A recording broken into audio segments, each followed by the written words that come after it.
I don't know about you guys, but I love a super fat, slightly detuned sawtooth with an amazing filter on it.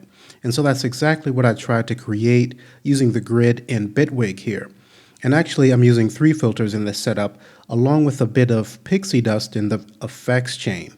Now, all Bitwig effects, however, such as the new compressor plus, a wave shaper, etc. But in this video, we're going to focus on becoming familiar with the polygrid interface, the various modules we have available, and the basics of how we go about creating a synth in this powerful device. So without further ado, let's make our way over to an empty project and take a closer look at polygrid. Okay, so here we are in an empty new project, and I just want to say before we even begin that this particular tutorial is geared for those of you who are not familiar with the grid or may have seen the grid and felt a bit intimidated by it, or those who think it's just too complicated to even bother with. And I can assure you by the end of this video, you'll have a much better understanding of the grid and you'll be able to begin creating your own basic synthesizers. So let's just go ahead and get started by pressing D as in dog. That's going to take our focus to the device panel, and I'm going to press B as in boy to bring up our pop-up menu. And keep in mind that there are 3 different flavors of the grid. There is the note grid, which is for creating MIDI effects that are going to manipulate the MIDI data coming into our track. We also have the effects grid, which is going to be for creating audio effects. But what we're working in this video, what we're focusing on is polygrid, which is for creating synthesizers. So I'm going to go ahead and type in poly. We can see that up at the top. I'll press enter to accept and enter again to close our pop-up window. Now we start with a normal device in our device panel. So we have the familiar remote controls.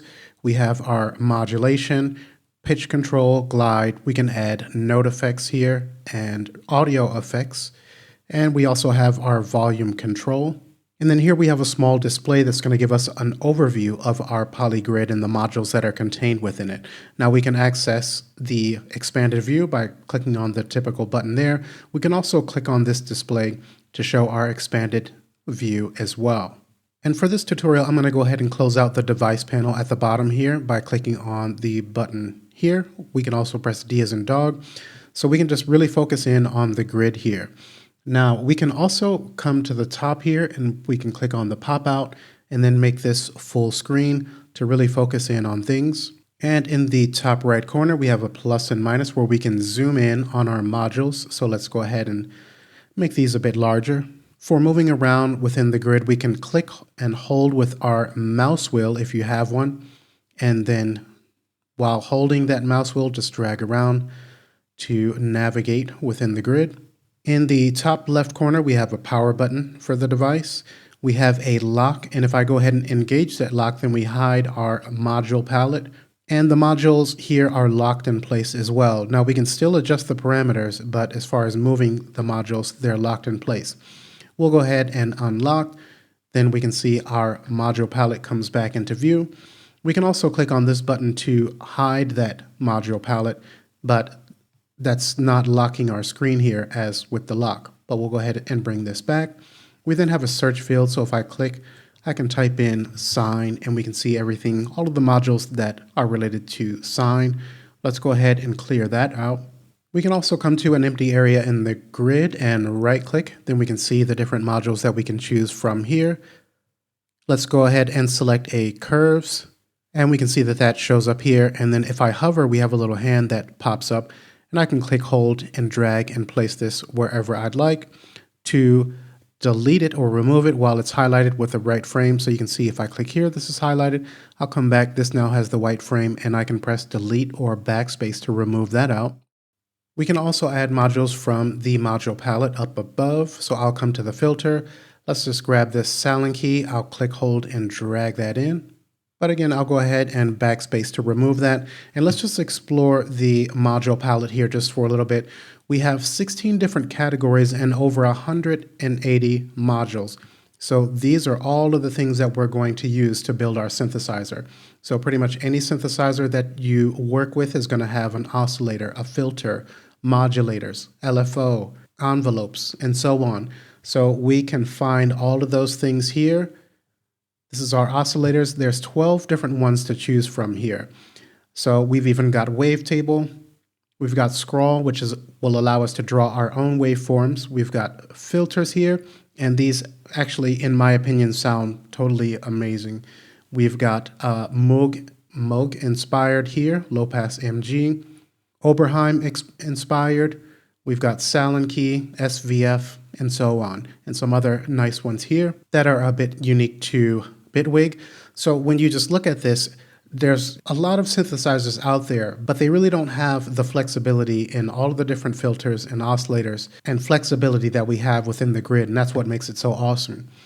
So here we have a section for levels with things like gain control, bias, attenuate, display, so we can add comments or label different sections to help us organize, random, we've got shapers, wave shapers, pitch, phase, we've got some LFOs here, delay and effects, we've got math, data, a variety of envelopes, some mix modules, and we've got logic.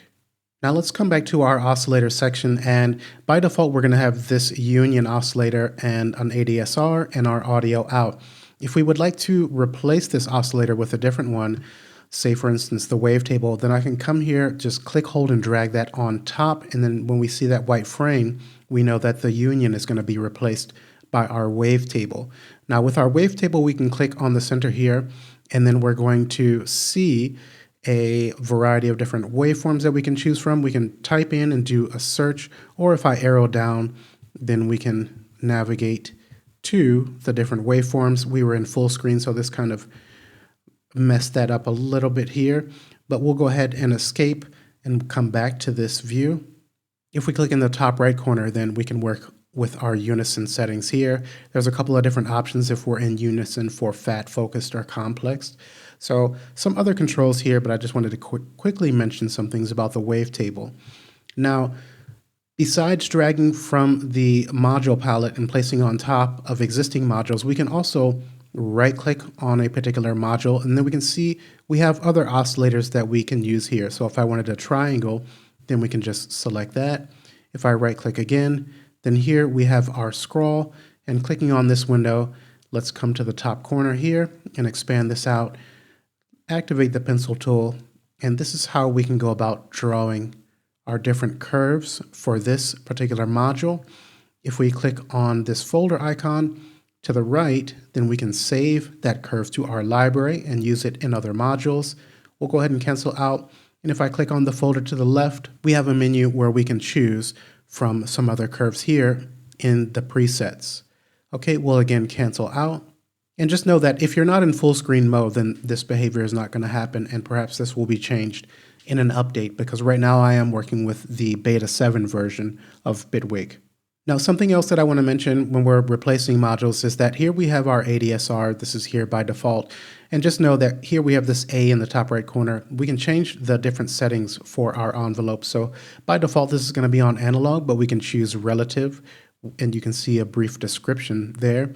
We can also choose digital, okay, but I'll come back to the analog. Now, if I were to take the attack up, let's take this up to the center, and I take the release out. Now, just notice when I right-click and choose the AR, notice our position that we chose for the attack and the release. When I choose that, then these are staying the same here. So then if I take the attack down and the release down, let's then switch back to our ADSR. We can see that our attack is down as well as our release. So whenever possible, the adjustments that we've made to the parameters for these different modules, they're going to be maintained. Again, if possible, depending on what we're replacing it with. If I were to choose the AD envelope, then of course, adjustments made to the release don't particularly apply to that. Now I'm going to go ahead and press caps lock so we can trigger this device here. Okay, and so we're hearing that waveform that I drew in. Now, what about connecting different modules to one another in our routing? So for instance, what if I would like to place a filter in this setup here? So first of all, we can come to our filter category in the module palette, And let's grab a Salon key, and I'm going to click, hold, and drag this down, and I'm going to place this on the output port for our oscillator. Now we could also place this on the input port of our envelope as well, and when I release, we can see that this is already routed. Our patch cables are already taken care of for us. So now when I trigger,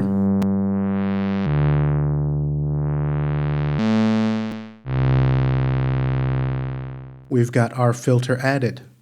Now we can also easily change the position of our modules as well. So if I'd prefer to have my filter after the envelope, I can then select, we can see the hand there, I'll click, hold, and drag to the output port of our envelope, and we can see and hear that has now been added automatically for us in our chain. But I'm going to go ahead and Control Z to undo. Now in most synthesizers, we also make use of LFOs. So let's go ahead and come to our LFO section here within the module palette. And then here, I'm going to grab this first one. We've got several different ones that we can make use of, but I'll grab the basic LFO. Let's drag that into our grid. And we have a couple of different options for routing on this. So we can see activity here. And if I were to click, hold, and drag this over, we can now see that this orange input port is matching with the activity here on the blue output. And if I were to trigger, we don't hear any difference, and that's because we do need to make use of this dial. So now,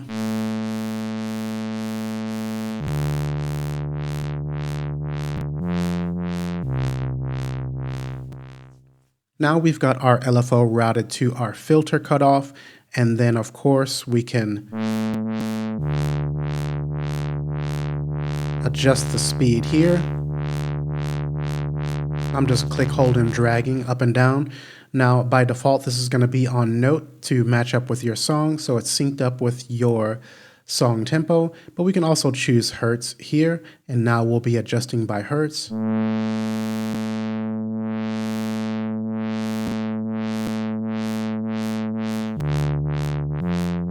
We can choose different waveforms.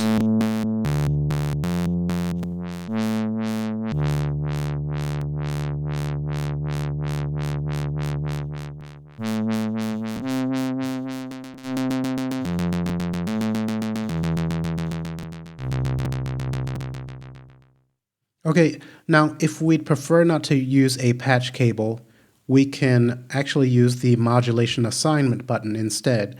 And the way that we go about removing our patch cables is going into the input, going to the input section here, and if I click, hold, and drag away from there, it's going to remove that patch cable.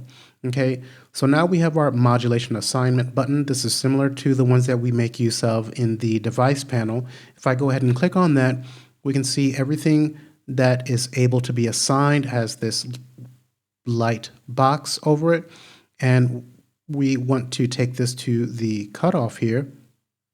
So I'll just click, hold, and drag that up. Let's exit out of the assignment mode. And now when I trigger,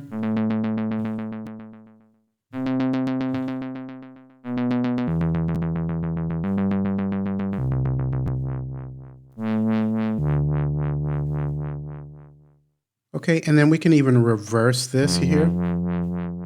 Actually, we're not connected to that anymore.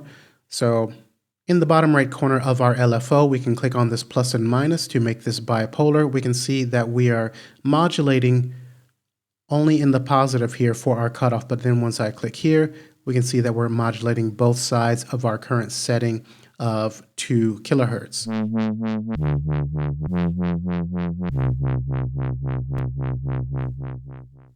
Now, so far we have a very, very basic synth going on here, but what if we would like to add additional oscillators? Well, this is a very simple thing to do. So what we can do is come to the mix section here in our module palette, and then we can see that we have a mixer here. So I'm going to click, hold, and drag, and I'm going to place this on the input port of our envelope. Let's click with the mouse wheel and pull this over a little bit. So now you can see we have this kind of grayed out circle here, and we'll come to the oscillator section. Let's grab a wavetable, and I'm going to click, hold, and drag that to the input port of our mixer here at the bottom. Now that automatically creates a second input for our wavetable, and then now when I trigger, let's take our index up.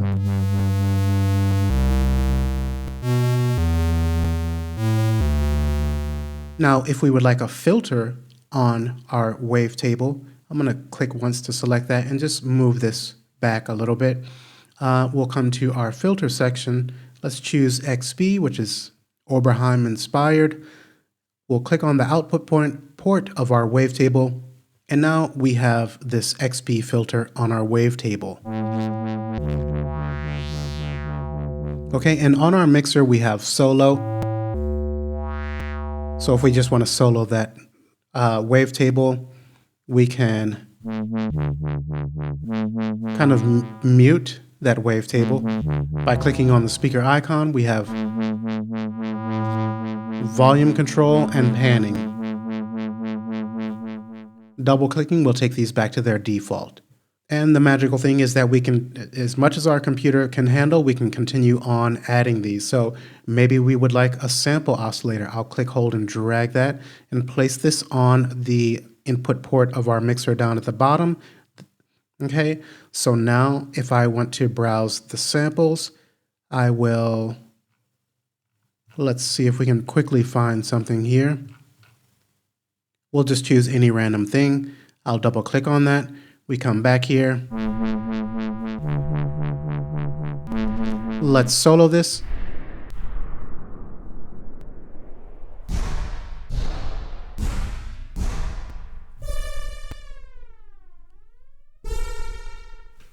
Okay, so you can see, I don't want to get carried away, but we can add our samples in and just keep going with this. We could put a filter on this if we want. We could add another filter on the output of our ADSR or the mixer here. So a tremendous amount of possibilities here. But what I'm going to do is let's go ahead and click, hold, and drag to select these bottom ones.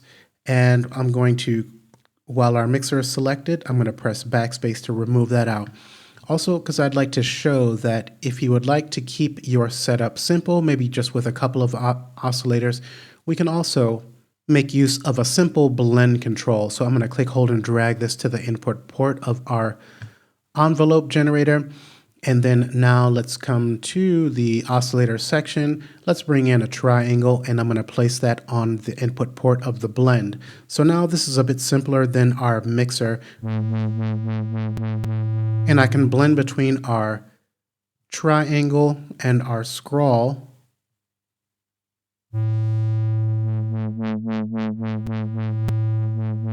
Okay, so that's a bit of a simpler way. And then again, we can come to the filter. Let's choose the low pass MG. I'll place that on the output port of our triangle. And we can come to the LFO section and let's choose a curves. Let's click on our modulation assignment button and then add this to our low pass MG cutoff. We'll exit out of assignment mode.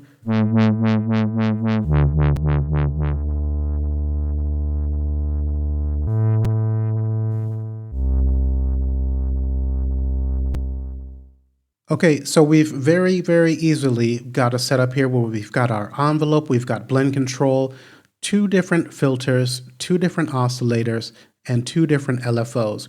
Now we can also do some organization here. So let's come to the top and I'm going to click on the minus to zoom out a little bit. I'll click hold with the center mouse wheel to move this over. And let's click hold and drag to select these. And here in the inspector, I'm going to choose a color for all 3 of these so that we know that these are all working together in this chain. Let's do the same thing for the bottom. I'll click, hold, and drag to select, and we'll just maybe go with the orange here. So now we have these kind of color-coded. We can go another level here with this and come to the display area, and then I'll click, hold, and drag a label here. Let's put one here. And we'll set this one to the orange color. Let's click once to select that and let's set this to the green. And then now while this is selected, we can come to the user defined name. I'll just call this, let's enter out a caps lock, tutorial 1. Let's select this bottom one. I didn't mean to move that. Okay, the user-defined name, and we'll call this tutorial 2 and press enter. Okay, so now these are nice and cleaned up, they're color coded, and we have a label for each. So if you're gonna continue building out a massive synth, just keep in mind that we can make use of these tools to help us organize. If we'd like some other sort of displays, like a VU meter, then we can come, while we're in the display section, we can take this VU meter, I'll click, hold, and drag that, and put this on the output port of our envelope generator.